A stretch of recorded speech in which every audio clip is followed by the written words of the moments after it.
এই সরকারের আমলেই সাংবাদিকদের জন্য নবম ওয়েজ বোর্ড বাস্তবায়ন করা হবে বলে জানিয়েছেন তথ্য উপদেষ্টা মাহফুজ আলম। বিকেলে রাজধানীর সার্কিট হাউস রোডে তথ্য ভবনে ২৪শে জুলাই গণ অভ্যুত্থানের শহীদ পরিবার, আহত এবং সাহসী সাংবাদিকদের হাতে সম্মাননা প্রদান অনুষ্ঠানে তিনি কথা বলেন। সাহসী সাংবাদিকতা সম্মাননা পেয়েছেন আরটিভির সিনিয়র সাংবাদিক এআর বাদল, স্টাফ রিপোর্টার বিল্লাল হোসেন, টঙ্গী প্রতিনিধি তরিকুল ইসলাম এবং বাগেরহাট প্রতিনিধি এস.এম. শামসুর রহমান। ৫ জন শহীদ পরিবার সহ ১৯৭ জন ব্যক্তিকে এই সম্মাননা দিয়েছে বাংলাদেশ সাংবাদিক কল্যাণ ট্রাস্ট। আমরা চেষ্টা করছি, এটা হচ্ছে ইন্টার মিনিস্ট্রিয়াল শ্রম মন্ত্রণালয় যেহেতু এটা ডিল করে, ফলে আমরা চেষ্টা করছি যে শ্রম মন্ত্রণালয়ের সাথে কথা বলে বা আরও কয়েকটা মিনিস্ট্রি জড়িত তাদের সাথে কথা বলে আমরা এটা 9th ওয়েজ বোর্ড বাস্তবায়নের কাজটা আমাদের সময়ে শেষ করে দিয়ে যাওয়া।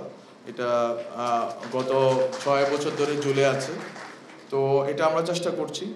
কিন্তু অনেকেই আসলে সাংবাদিকতাটাই করতে চায় এবং ওই সম্মানটাই পেতে চায়, যেটা আসলে আমাদের ভেটেরান যারা জার্নালিস্ট ছিলেন গত 30-50 বছরে তারা যেটা পান, এখনও অনেক ভেটেরান জার্নালিস্ট আছেন বাংলাদেশে।